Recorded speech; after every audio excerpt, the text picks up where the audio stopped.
Cumprimento a todos com a graça e a paz do Senhor Jesus Cristo. Que Deus abençoe sua vida, você que nos acompanha, que também nos assiste. Que Deus abençoe a cada um de nós. Eu sou o irmão Júlio César, faço parte aqui da IAP em Santa Amaro. E nós estamos aqui para dar continuidade à nossa série de lições.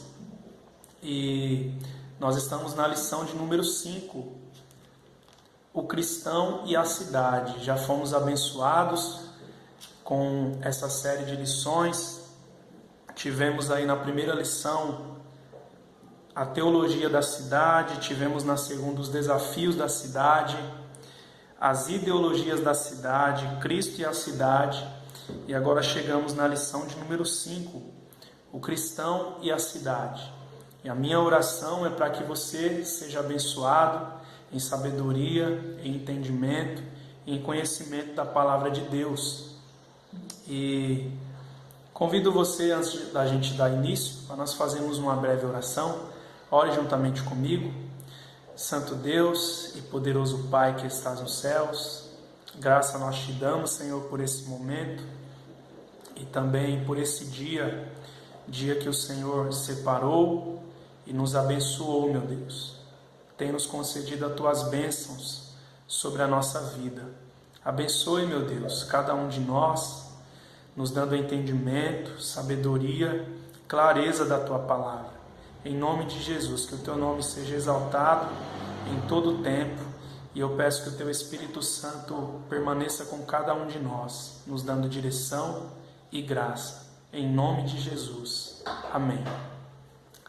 Bom, irmãos, lição de número 5, o cristão e a cidade. E o nosso objetivo nessa lição de hoje é a gente apresentar as boas práticas por meio das quais o cristão pode se relacionar com a sua cidade, a cidade em que ele está inserido, né? E a ideia é de aprendermos um pouco sobre testemunhar com boa conduta e influenciar com serviço de amor. E o texto base da nossa lição de hoje está em Jonas, capítulo 4, versículo de número 11, que nos diz assim: Nínive, porém, tem mais de 120 mil pessoas que não sabem decidir entre o certo e o errado, sem falar de muitos animais. Acaso não devo ter compaixão dessa grande cidade? Pergunta bem interessante para nós. A lição de hoje, meus irmãos, ela começa com a pergunta-chave para nós e também com foco. Como os cristãos devem se relacionar com a cidade? Nosso foco é pensar no testemunho e na influência dos cristãos na sua cidade. E por que isso? Porque todos nós sabemos e aprendemos, principalmente em algumas lições anteriores, que nós temos uma cidadania celestial. Efésios 2, versículo de número 19, nos diz assim: Portanto, vocês já não são estrangeiros nem forasteiros, mas concidadãos dos santos e membros da família de Deus. Olha só que interessante, esse texto diz para nós que nós somos estrangeiros, nós estamos nessa terra, nós estamos aqui, mas essa pátria daqui, terrena, não nos pertence. Nós pertencemos ao reino celestial, nós somos cidadãos desse reino, nós temos a natureza desse reino. No entanto, se nós não tivermos uma boa compreensão disso, a gente pode entrar num conflito muito grande, e isso pode atrapalhar a missão do reino, o crescimento desse reino, a pregação do reino de Deus. Então nós precisamos ter uma compreensão um pouco melhor a respeito disso, porque senão nós vamos nos acomodar, nós vamos relaxar, quando na verdade nós estamos em uma terra estranha, nós não pertencemos a esse mundo, mas Deus nos colocou aqui com um papel, Deus nos colocou aqui com um propósito. Que propósito? De ser sal e luz em um mundo que está em trevas, em um mundo carente da graça de Deus. Então, Anteriormente nós estávamos distantes de Deus, nós estávamos separados de Deus. Mas através do sacrifício de Cristo na cruz do Calvário, nós somos aproximados. Nós somos aproximados dele. E nós temos uma cidadania celestial. Pertencemos ao reino de Deus, mas ainda assim estamos em um mundo que está em trevas e carece da glória de Deus. Então, a pergunta que surge é: como nós podemos então influenciar o mundo que está em trevas positivamente a vida das pessoas? Desde o primeiro século, a fé cristã ela vem sido desenvolvida nos contextos das cidades, né? Um grande exemplo disso é a igreja de Atos dos Apóstolos, os nossos irmãos lá de Atos dos Apóstolos. Jesus reveste eles de poder e Jesus faz com que surja uma grande perseguição e eles venham se dispersar, cada um para um canto, né? No entanto, através do estilo de vida deles, da fé que eles tinham em Cristo Jesus, eles influenciavam, eles testemunhavam, eles expandiam o reino de Deus através da pregação do Evangelho. Então, desde dos nossos antepassados, nossos irmãos de antigamente, a fé cristã ela tem sido desenvolvida dessa forma. Os cristãos eles disseminavam, eles espalhavam, eles deslocavam a mensagem do Evangelho em múltiplas direções. E isso fez com que a igreja crescesse de uma forma poderosa e inclusive alcançasse a mim e a sua vida. Então é muito importante nós refletirmos um pouco sobre isso. Sem dúvida nós temos muito que aprender com o testemunho e a forma com que os nossos irmãos em Cristo Jesus viveram, que nos edifica e que nos ensina muito. Então, nós entramos então aí no primeiro tópico da nossa lição. E qual é o primeiro tópico? Que nós podemos influenciar as cidades e testemunhar do reino de Deus tendo apreço por ela. E o que é apreço? Talvez, com certeza, isso já deve estar gerando em nós uma certa resistência, né? Como assim? Eu sou de Deus, eu vou ter apreço por esse mundo? Eu vou ter que amar esse mundo? Não, a Bíblia não diz para mim amar o mundo, né? Eu não sou desse mundo. Isso com certeza gera em nós um conflito. Mas o que é esse apreço? O apreço diz respeito a ter estima, a ter consideração por alguma coisa, admiração. E com certeza nós pecamos, nós erramos, se nós passarmos a ter admiração por este mundo na ótica humana, segundo os padrões humanos, né? No entanto, nós podemos sim ter apreço pela cidade, desde que nós venhamos olhar para esse mundo na ótica de Deus, né? E esse é o ensino que esse primeiro tópico tem para nós. Para nós aprendermos um pouco a respeito disso, nós temos aqui um grande exemplo para nós, um grande exemplo de aprendizado. Temos aqui uma grande lição através da vida do profeta Jonas.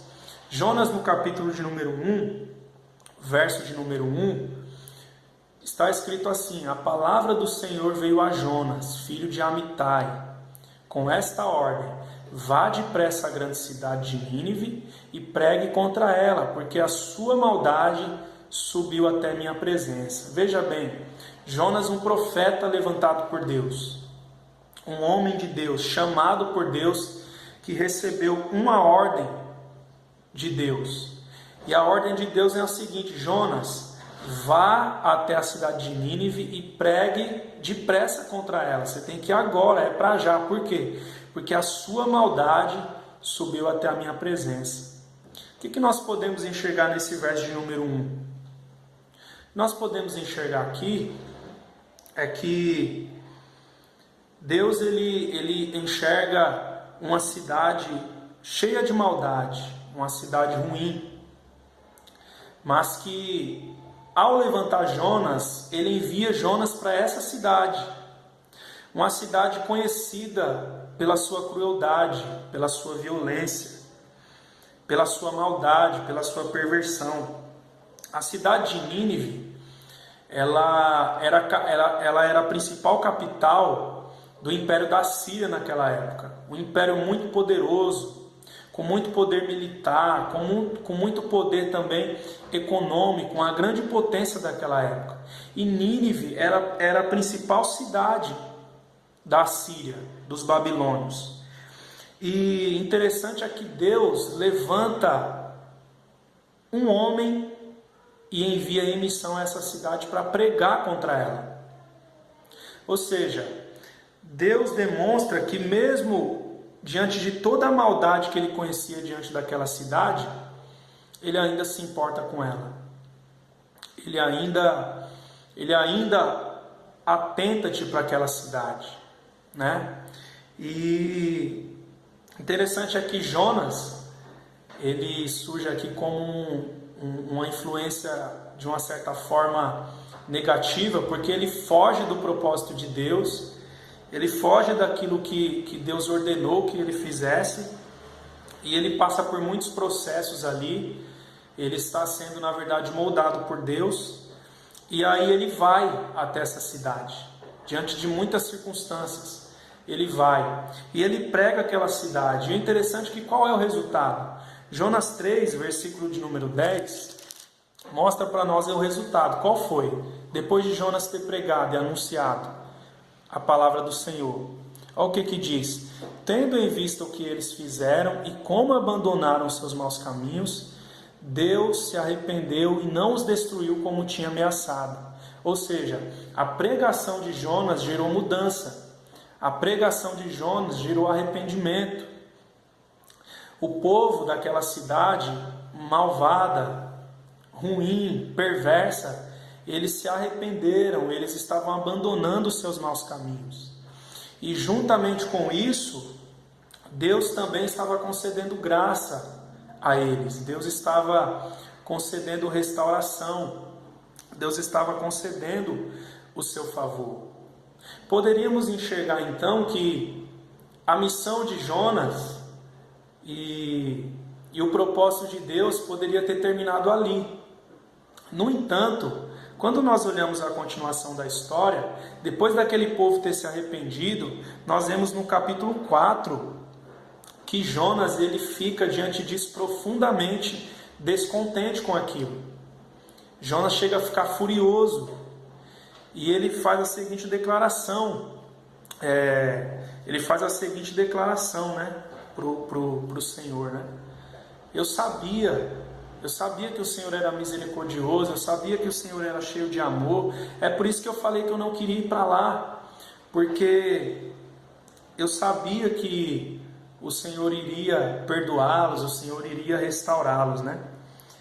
E a gente aprende aqui que até mesmo quando nós chegamos no verso de número 11, que Deus ele nos ensina, ele estava ensinando a Jonas até apreço pelaquela cidade, porque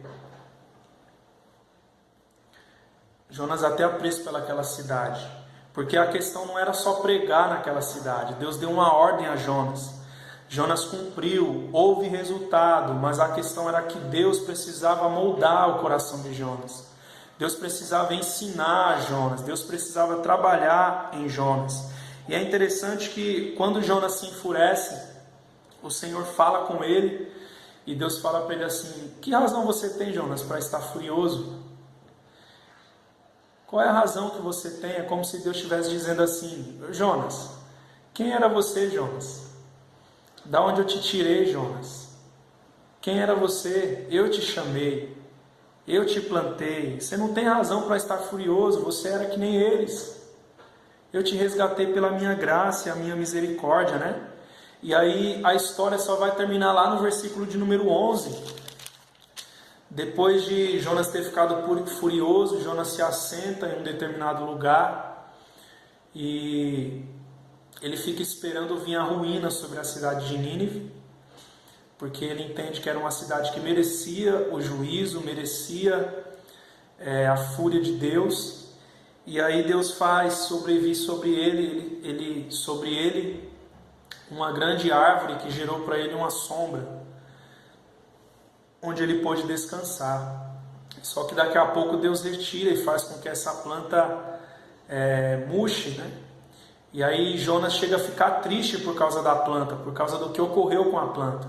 E aí o Senhor vai falar para ele, no versículo de número 11, que inclusive é o texto base da nossa lição.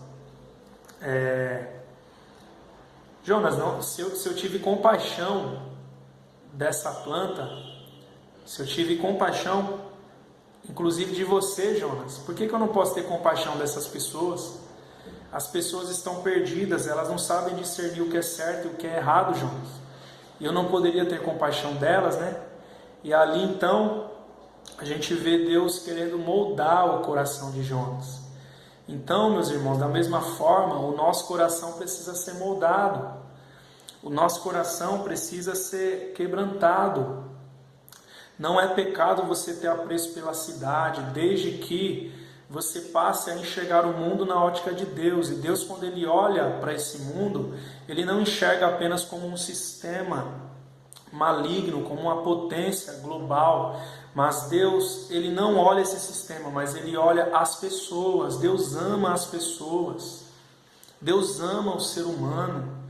Então Ele deseja que nós também venhamos ter apreço, venhamos considerar a importância e o valor que cada ser humano tem para Ele. E que nós venhamos fazer essa missão, venhamos cumprir essa missão que foi confiada a nós.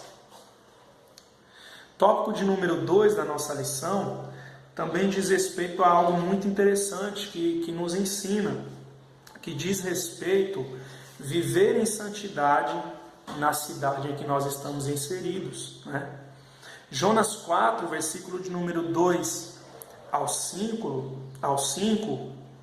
ele mostra para nós que Jonas, ele conhecia muito bem que Deus era misericordioso, que Deus, se aquele povo se arrependesse, Deus poderia mudar a situação, Deus poderia mudar a sua fúria em relação a eles. No entanto, ele não estava entendendo o propósito de Deus para a vida dele, como cristão. E o propósito de Deus era colocar Jonas diante de uma cidade que estava corrompida, em trevas, para que através do seu estilo de vida, do seu temor a Deus, ele pudesse resplandecer em meio àquilo. No entanto, quando nós paramos para pensar sobre isso, sobre santidade, a gente geralmente comete alguns equívocos. Inclusive eu já cometi esse equívoco, de muitas vezes achar que para mim ser santo, para mim me manter puro, eu tenho que me manter distante das pessoas que estão corrompidas no mundo, das pessoas que estão corrompidas em seu sistema mundano. E isso faz a gente cometer um grande erro, porque a santidade, ela não tem a ver com a gente viver excluído da sociedade, distante das pessoas. Ela não tem a ver com isso, mas ela tem muito em si a ver com você estar ali no meio delas e não se permitir ser levado pelas práticas desse sistema, ser corrompido, ser induzido pelas mesmas práticas que as pessoas fazem, né? Pelos seus prazeres, pelas suas concupiscências, né? E Pedro, ele vai nos ensinar muito bem isso. Pedro diz, primeira carta de Pedro, versículo de número 2:11, eu vou ler aqui para nós, deixa isso muito bem claro na nossa lição. 1 Pedro 2, versículo 11, diz assim, olha: amados, eu insisto em que, como estrangeiros e peregrinos no mundo, olha que interessante, mais uma vez a palavra peregrino, mais uma vez a palavra estrangeiro, como estrangeiros e peregrinos no mundo, como vocês estando em terra estranha, vocês se abstenham dos desejos que guerreiam contra a alma, desejos carnais que guerreiam contra a alma. Então, quando a gente fala de santidade, quando Deus nos chama à santidade, Ele está dizendo respeito a isso, em a gente se abster de práticas mundanas que são totalmente imorais e contra a lei moral de Deus, né? Que vai contra o estilo de vida que o Senhor Deus proporcionou e nos ensina a ter. E aí nós cometemos esse equívoco. Filipenses 2, versículo de número 15, diz lá que nós somos chamados a brilhar. Filipenses 2, versículo 15, olha o que diz, olha. Filipenses 2, façam, a partir do 14, façam tudo sem queixas nem discussões, para que venham a tornar-se irrepreensíveis, filhos de Deus inculpáveis no meio de uma geração corrompida e depravada, na qual vocês brilham como estrelas no universo. Olha só que interessante. Está aqui o nosso chamado, irmãos. Está aqui a nossa vocação. Nossa vocação não é brilhar dentro da igreja, não é brilhar em meio ao povo de Deus, mas é brilhar no mundo que está em trevas. E quando nós somos chamados à santidade, é nesse sentido. E Jonas, mais uma vez, ele nos dá um exemplo meio que negativo nesse sentido, porque Jonas pensava dessa forma. Jonas, ele entendia que ele precisava se manter santo. E o que é se manter santo? É se manter separado, mas ele entendia isso no sentido de se manter distante daquela cidade, distante do mundo, né? Se fosse para nós entendermos dessa forma, certamente Deus teria que nos tirar desse mundo e nos transportar para uma outra terra. Mas por que Deus nos deixa aqui? Jesus disse uma certa vez aos seus discípulos, né? Aliás, ele ora e ele diz: Pai, eles não são do mundo e eles permanecerão nesse mundo. E eu te peço que você não tire eles do mundo, né? Olha o que Jesus está falando, ou seja, deixa eles aqui, Pai, eles estarão aqui, passarão por aflições, mas ajuda eles, guarda eles, porque eles, assim como eu fui luz, eles vão ser luz para despertar essa geração corrompida que está em trevas. Então, Jonas, no capítulo 4, versículo de número 2 ao 5, ele nos mostra que ele tinha esse entendimento, porque ele... O que foi que Jonas fez?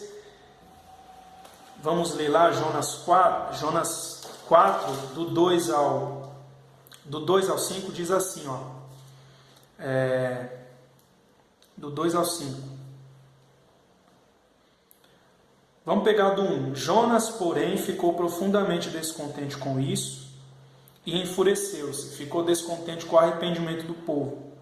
Ele orou ao Senhor e ele disse assim: não foi isso que eu disse quando estava em casa? Foi por isso que eu me apressei em fugir para Tarsis. Eu sabia que tu és Deus misericordioso e compassivo, muito paciente, cheio de amor, e que prometes castigar, mas depois te arrependes. Agora, Senhor, tira minha vida, eu imploro, porque para mim é melhor morrer do que viver. E olha o que diz o verso número 4 e 5. O Senhor respondeu: você tem alguma razão para essa fúria? Jonas saiu e sentou-se num lugar a leste da cidade. Ali construiu para si um abrigo, sentou-se à sua sombra e esperou para ver o que aconteceria com a cidade. Olha só, Jonas foi para o leste da cidade, se assentou e ficou ali esperando a ruína vir sobre a cidade de Nínive. Ficou esperando a fúria de Deus vir sobre a cidade de Nínive. ele não havia entendido. E muitos de nós nos comportamos assim. Nós achamos que por não estar junto das pessoas, naquele mesmo ambiente, por não estarmos do lado dela, nós somos mais santos do que elas, quando na verdade não é isso que Deus quer. Deus quer que você se santifique, que você tome cuidado, que você vigie, que você, e também eu, que a gente se santifique, tome cuidado com os prazeres carnais, com o sistema e desse mundo que nós estamos inseridos, e nós não venhamos se corromper, mas que a gente venha brilhar, E isso fica ainda muito mais claro e evidente desse chamado à santidade de Deus para nós, quando nós olhamos Atos 18, versículo de número 11, o qual nós vemos Paulo se dirigindo à cidade de Corinto, uma cidade também totalmente depravada, corrompida, está lá em Atos 18, versículo 11, onde havia muita imoralidade sexual, e o apóstolo Paulo vai para essa cidade sozinho.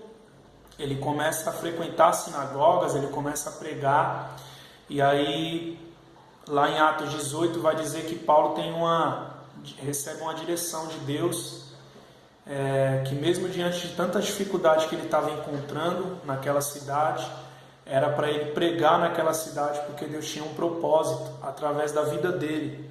E é interessante que depois disso o apóstolo Paulo permanece ali naquela cidade corrompida, depravada, por cerca de mais ou menos 1 ano e meio.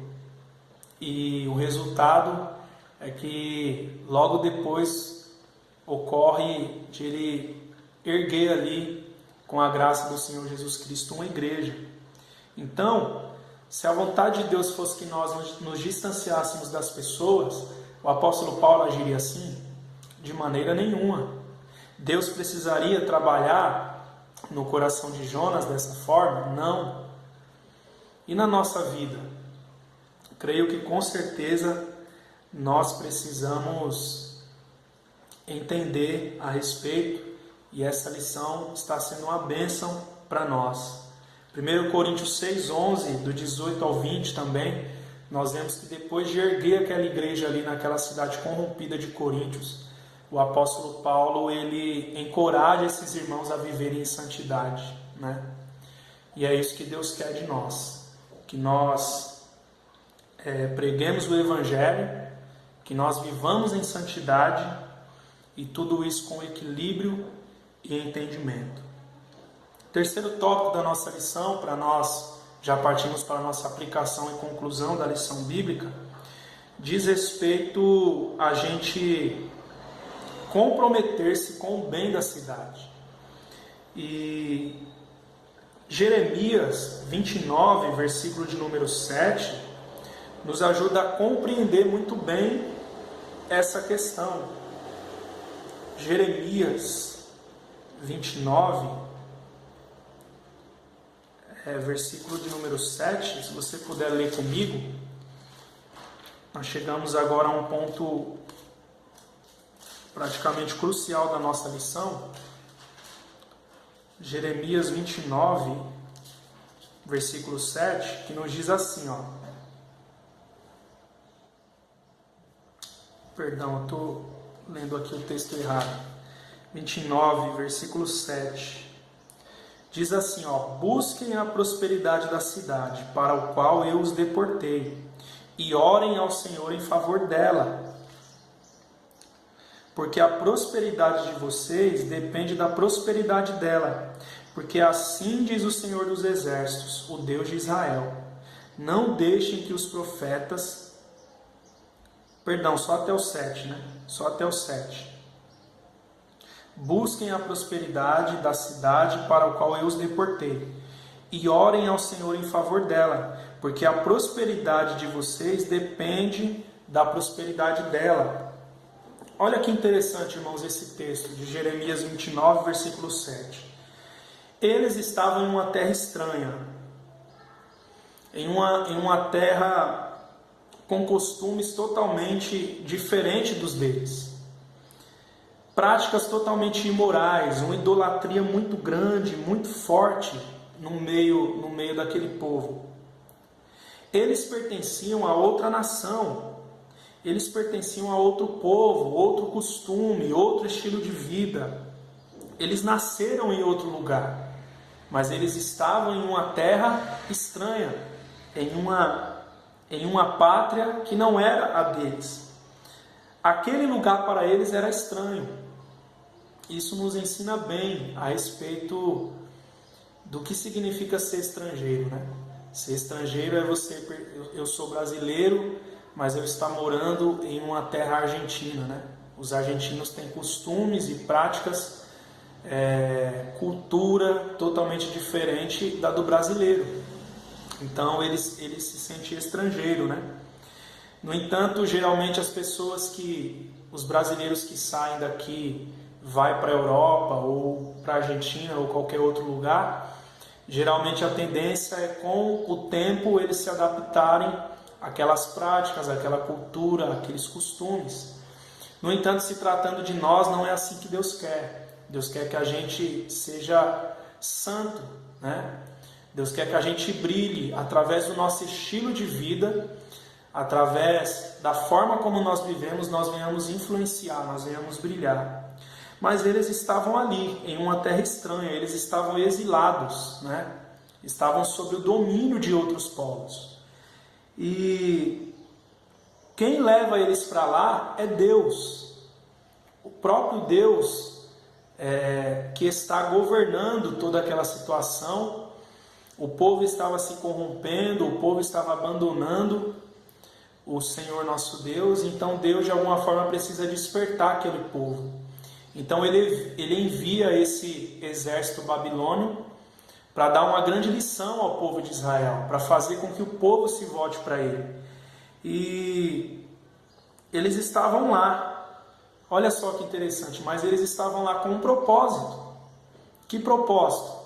De ser bênção. Que propósito? De influenciar, de alguma forma de brilhar, de alguma forma de ser luz no meio da Síria, no meio dos babilônios, né? Claro que eles são levados para lá por consequências de desobedecerem a Deus. Mas mesmo assim Deus tem uma lição para o povo. Mesmo assim Deus tem um propósito com aquele povo. Deus queria que eles brilhassem, que eles iluminassem, né? Ou seja, mesmo em terra estranha, eles deveriam, de alguma forma, viver a vontade de Deus, para que as pessoas pudessem enxergar Deus na vida deles, né? E de que forma eles fizeram isso? Qual a orientação da palavra para que isso ocorresse, né? E aí Jeremias 29, versículo 7, nos dá bem essa orientação, né? Eles deveriam primeiro trabalhar pela prosperidade da cidade, pela paz e prosperidade da cidade, e eles deveriam orar por ela. E a lição, ela chega até a colocar aqui um comentário bem interessante para nós, né? Da importância de nós trabalharmos com excelência, né? Eu vou ler aqui para nós, está lá no tópico de número 3, que nos diz assim, ó. Eles deveriam trabalhar com excelência. Dessa forma, eles contribuiriam para a paz e o progresso do lugar onde viviam, pois a cidade prospera pelos benefícios que os justos trazem. Provérbios 11, versículo de número 11, diz assim: pela bênção dos justos a cidade é exaltada, mas pela boca dos ímpios é destruída. A excelência do trabalho,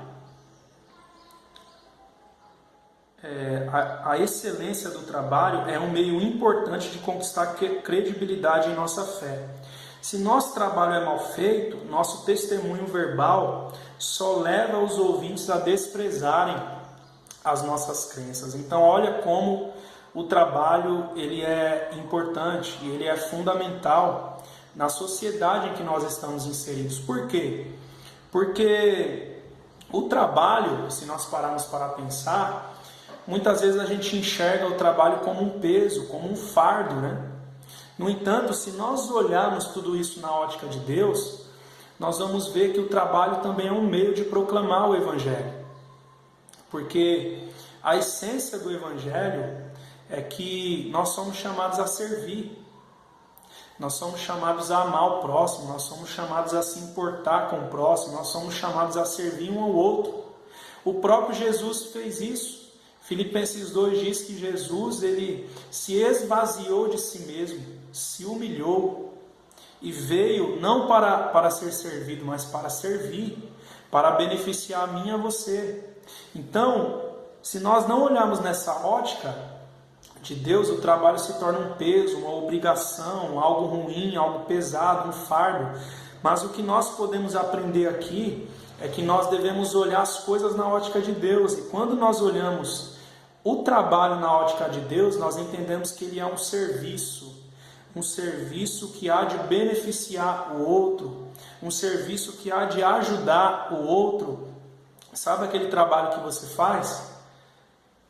Aquele trabalho que você soa, você recebe uma recompensa por isso, para o seu próprio sustento. Mas por trás disso também você beneficia alguém que está necessitando daquele serviço. Então, meus irmãos, o trabalho ele tem o propósito de ser bênção na nossa vida.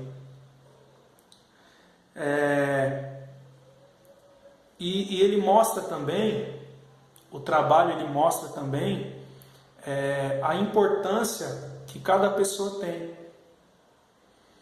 Eu preciso de você, você precisa de mim. Eu preciso daquele irmão que trabalha em home office, que presta um serviço de telefonia, por exemplo. Quando você tem alguma dificuldade em algum equipamento de internet na sua casa, algum equipamento está com problema, o que você faz?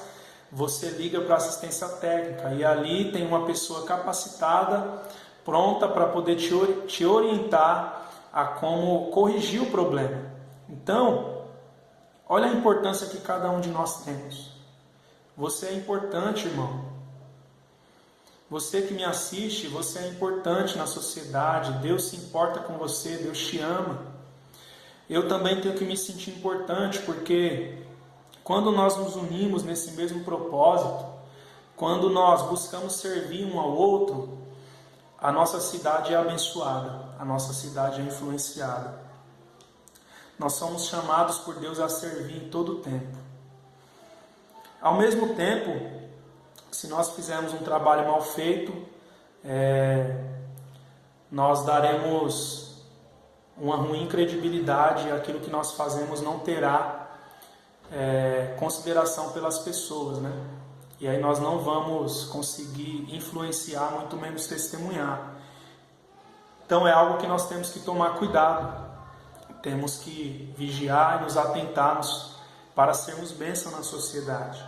Mas nós temos também a segunda posição, que diz respeito à oração. E 1 Timóteo, capítulo 2, lá nos diz algo bem interessante. 1 Timóteo, capítulo 2.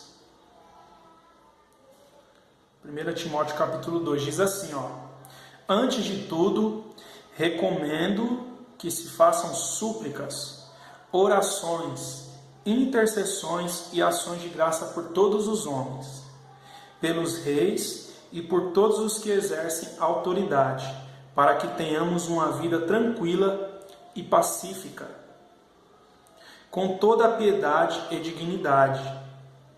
Isso é bom e agradável perante Deus, nosso Salvador, que deseja que todos os homens sejam salvos e cheguem ao conhecimento da verdade.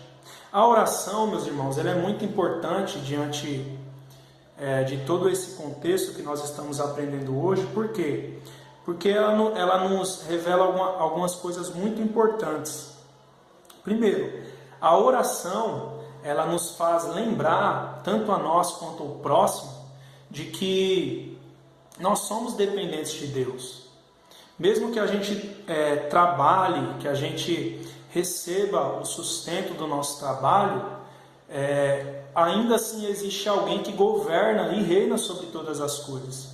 Para você trabalhar, é Deus quem te capacita, é Deus que abre a porta, é Deus que te dá inteligência, é Deus que te dá sabedoria, é Deus que te dá saúde. E com o passar do tempo, quando as coisas estão indo muito bem em nossa vida, a tendência é a gente se esquecer disso. No entanto, a oração, ela é esse estímulo de dependência de Deus, nos faz reconhecer que nada é mérito nosso, mas tudo nós carecemos da graça e da misericórdia de Deus. A oração também, ela é um estímulo de amor, porque faz com que a gente esteja diante dessa terra estranha, mas que a gente enxergue as pessoas como um todo, carentes da misericórdia e da graça de Deus, como se todos nós estivéssemos dentro do mesmo barco, diante da mesma situação.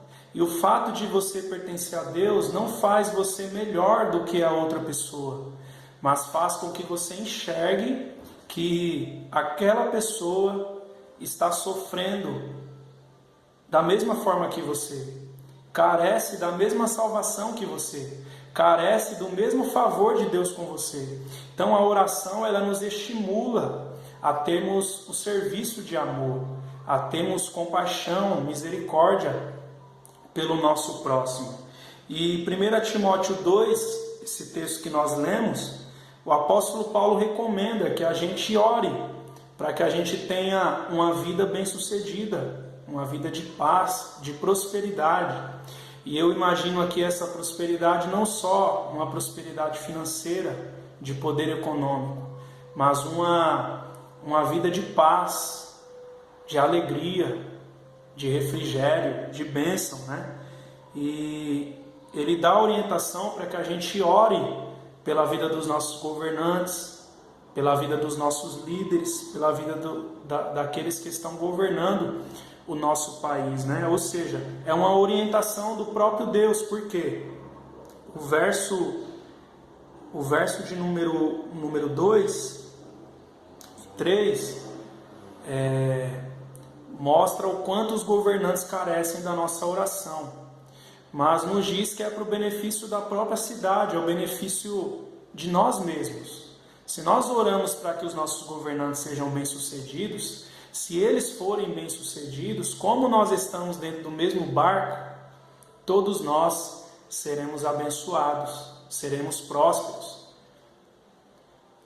Segunda coisa aqui que nós podemos aprender nesse texto de 1 Timóteo 2, a partir do verso 1, é que é da vontade de Deus que nós assim fazemos. É da vontade de Deus que nós assim se portamos, né? Porque a vontade de Deus é que todos sejam salvos, todos cheguem ao conhecimento da verdade. Então o Evangelho não é só para mim, não é só para você que já é um cristão, mas é para toda essa nação, é para todo esse país, é para todo esse mundo, ainda que cheio de maldade, corrompido pelo pecado. O Senhor deseja que nós venhamos enxergar as coisas na ótica dele, venhamos valorizar o que cada pessoa representa para ele. Para nós concluirmos, meus irmãos, vamos para a aplicação da nossa lição. Já estamos com o tempo bem avançado. A aplicação da nossa lição diz assim, né? Para nós praticarmos: é tempo de agir. Testemunhe a cidade com boa conduta. Atos 4, versículo 20, nos diz assim, olha: